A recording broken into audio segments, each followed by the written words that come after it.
Bí mật thế giới ngầm Sugar Baby, Sugar Daddy. Những mặt thật của Baby. Ba cho con gái yêu chú củ nhà. Sống qua ngày trời qua phà, con chỉ cần nhiều. Nhưng ba cho con đổi chiếc SH1 nhé. Xe con nát rồi, té hoài, chảy chân tay con hết rồi ba.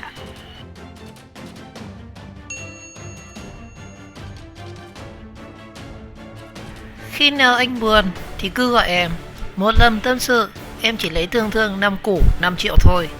Bảo đảm kín mít, anh không sợ lộ chuyện lén đi chơi huyện đâu. Đó là những lời nhõng nhẽo như đường khi tôi vào vai Sugar Daddy đi tìm Sugar Baby. Mới chỉ thả thính vào nhóm kín Sugar Baby, Sugar Daddy, con nuôi và cha nuôi trên mạng chưa đầy 10 phút thì tôi đã nhận thấy hàng trăm lượt tương tác. Lời chào người đàn ông cô đơn có nhà ở Sài Gòn, cần tìm con gái ngoan để tâm sự. Còn nhạt nhẽo hơn thì hàng ngàn gã đàn ông tự chào hàng trên mạng. Nhưng tôi đã nhận được ngay cả chục lời nhắn: cho làm con nuôi của ba nhé, giấy xét nghiệm HIV mua ngoài đường. Khi tìm hiểu các chia sẻ kinh nghiệm đi săn của đám Sugar Daddy trên mạng, tôi không vội dương cần câu ngay.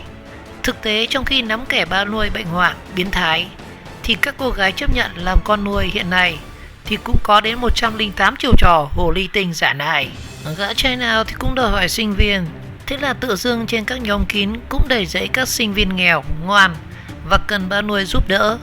Nhưng thật sự sinh viên chịu làm Sugar Baby không nhiều như chào hàng ở trên mạng, mà đa số là các gái ngành, các gái mại dâm, lên đời và nhiều dạng khác. Trong đó có cả những nữ công nhân. Cuộc hẹn hội ngộ với ba một tối đầu tháng 8 được thu xếp khá nhanh chóng. Nhưng không phải do tôi chủ động, mà là do Sugar Baby Nguyễn Thanh Ngân, biệt danh là Hồng Hoa, nickname mời. Cô gái sinh năm 1999, giới thiệu mình là sinh viên ngành y năm thứ 3 và có sẵn giấy xét nghiệm HIV âm tính, cùng với các bệnh lây truyền khác qua đường tình dục như là giang mai, lậu, vân vân. Papa có giấy khám sức khỏe thì cầm theo luôn nhé. Con gái yêu học y nên kỹ tính mấy thứ này lắm. Ngân nhắn tin cho tôi. Tôi thả tim nhưng không trả lời. Về sau mới biết giấy chứng nhận rau sạch này được các gái ngành lên đời mua giả với giá chỉ từ 1 đến 2 triệu đồng, bán đầy giấy ở ngoài đường. Đám ba nuôi lọc lõi thường là trực tiếp cặp luôn với Baby vào bệnh viện để xét nghiệm cho chắc ăn. Chứ tin cửa miệng các cô thì rất dễ dính họa bệnh tật đầy mình. Em sinh viên mà sành điệu dữ vậy? Hay vào quán này à?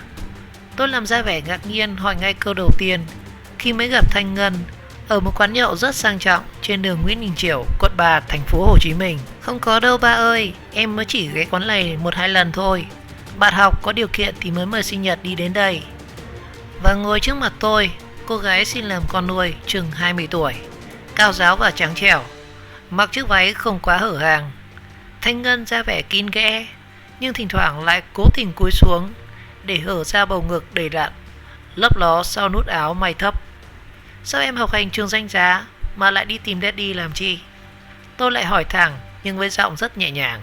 Ngó vậy chứ mà khổ lắm anh ạ. Nhà vườn ba má em dưới Tiền Giang, năm nay thì rụi hết, chắc Hồng có cả tiền để đóng học đâu. Ngân trả lời với vẻ mặt khổ sở. Vậy chịu làm con nuôi thì em cần bao nhiêu để cầu dừa cho có đủ xài? Tôi nửa thật nửa đùa. Thật sự thì nhu cầu của em ít lắm, chỉ cần 20 triệu một tháng thôi anh ạ. Anh thương thì cho em thêm bao nhiêu thì em cũng cảm ơn. Cô ta nhõng nhẽo trả lời và cho biết thêm hết tháng sẽ rời nhà trọ và thật sự cần tôi giúp đỡ. Cái gì? 20 củ à? Sao dữ thân vậy em? Gấp từ 4 đến 5 lần lương đại học mới ra trường. Nhưng mà anh có thể cho em được. Bù lại thì em sẽ đền cho anh cái gì? Thương ba thiệt quá à? Thì mỗi tuần con sẽ ghé từ 2 đến 3 lần cũng được. Anh muốn gì thì em cũng chiều. Nhu cầu của em thì cũng dữ lắm, nhưng mà tuổi của ba thì chắc có vợ rồi chứ. Còn sức em thì không. Ngân lúc xưng con, lúc xưng em với tôi.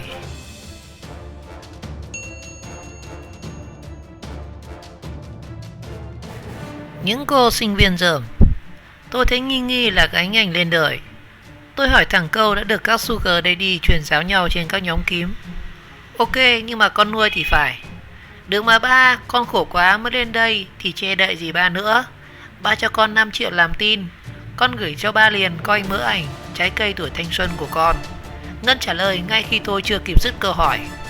và nghe Sugar Baby này nói câu trái cây tuổi thanh xuân và đã gửi ảnh liền, thì dù trình độ nhập vai nuôi ba dởm thì tôi cũng đoán đến 99% cô ta không phải là sinh viên. Tôi quyết định chốt hạ một câu cuối cùng. Mấy nay con Covid quậy phá, thực sự thì tụi anh làm ăn rất nhiều rất khó khăn. Ai cũng đang mong có vaccine. Ủa, thế vậy mùa nghiên cứu vaccine tới đâu rồi hả con gái trường y?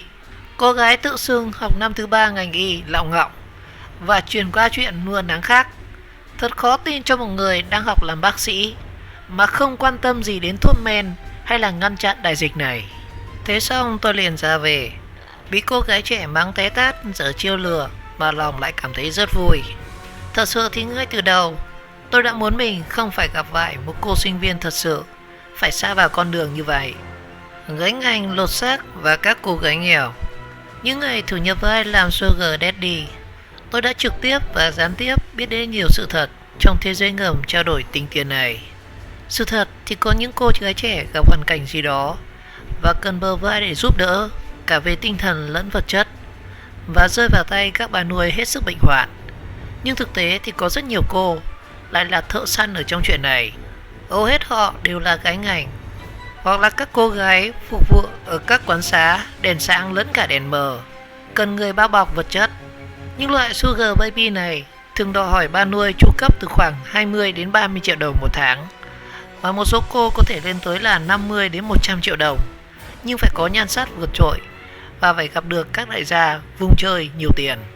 Ngoài ra thì nhiều con nuôi này cũng nhõng nhẽo để được bao bọc thêm tiền thuê nhà và cả tiền xe tay ga đi lại.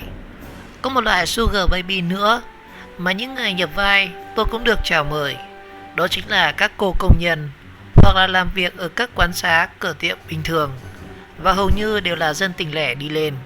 Nhiều người cần ba nuôi chỉ đơn giản vì muốn được trả tiền thuê nhà trọ và mỗi tháng lo thêm từ 5 đến 7 triệu để tiêu xài.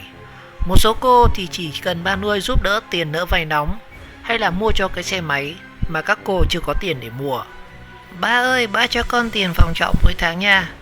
Khu này cả điện nước thì cũng chưa tới là 2,5 triệu. Còn tiền xài thì ba cho con chỉ từ 3 đến 4 triệu thì cũng được, tùy theo ý của bà. Và mỗi tuần thì ba con mình gặp nhau khoảng 3 lần. Một cô gái tên là TTH ở khu công nghiệp Bình Dương đã chào hàng bình dân như thế đối với tôi. Ba ơi, con bị kẻ nợ 20 triệu, tiền góp đứng ở bên ngoài, bây giờ lãi dữ quá, ba giúp con nghe. Muốn sao thì con cũng chiều bà. Một cô gái tự xưng mình làm ở khu công nghiệp Tân Tạo, thành phố Hồ Chí Minh. Vâng, và đó chính là những đối tượng đang được các Sugar Daddy săn nhiều nhất với lý do rau sạch, thật thà và giá rẻ. Những con người chịu ê chề về đồng tiền. Hoàng Thanh Bình đã đổi tên. Một daddy có thâm niên chia sẻ kinh nghiệm sám màu tiền của mình là các cô con nuôi chuyên nghiệp này thường sẽ có hai dạng Sugar Daddy. Một là các con nai vàng ngơ ngác, hai là các thợ săn còn cao tay hơn. Họ chịu nuôi loại này vì nhan sắc, nhưng cũng sẵn sàng vứt ra đường rất nhanh sau khi đã quần rách sờ mướp vì chẳng có một chút tình cảm gì. Và Bình kể với tôi rằng những loại Sugar Baby cáo giả này hay còn sa vào các trò chơi đổi con nuôi, thậm chí đổi ngay ở ban nhậu để có thể đi thẳng đến khách sạn. Và chưa kể một con nuôi phải chiều cùng lúc đến mấy bố nuôi một lúc, rất ê chề. Nhưng các cô gái này sẵn sàng, và lý do duy nhất đó chính là vì tiền. Những năm gần đây, thuật ngữ Sugar Daddy bắt đầu du nhập vào Việt Nam, và một số cô gái trẻ cần tiền đã tham gia vào mối quan hệ như vậy. Và điều đáng ngại hơn, tại các mạng xã hội tại Việt Nam bắt đầu xuất hiện những nhóm kín để các Sugar Daddy tìm kiếm các cô gái nuôi. Và ở đó rất nhiều cô gái đăng tải hình ảnh của chính mình, thông tin cá nhân, yêu cầu về tài chính, cũng như số lần có thể đi chơi với các ông bố nuôi ở trong tuần.